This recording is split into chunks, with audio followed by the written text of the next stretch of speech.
নয়। মসজিদের ভিতরে চলে যান, উজু করে মসজিদে ঢুকে 2 রাকাত কাজায়ে হাজাতের নামাজ পড়েন।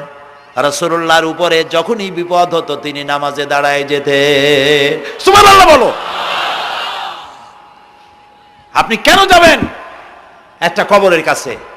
আপনার সাহায্য কামনার জন্য কোনো পীর নয়, আপনার সাহায্যের জন্য কোনো কবর নয়, সাহায্য পাওয়ার জন্য কে? আল্লাহ চান আপনার ঈমানটা খালেস হোক।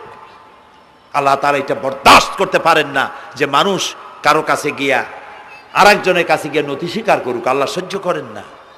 ইন্না শিরকা লাযুলমুন আযীম, শিরক হচ্ছে মস্ত বড় জুলম, অত্যাচার। আল্লাহ সব থেকে অপছন্দ করেন কোন গুনাহ বলেন? শিরক। আল্লাহ সহ্যই করেন না। কেন করেন না? একটা যুক্তিতে আসে। যারা বিবাহ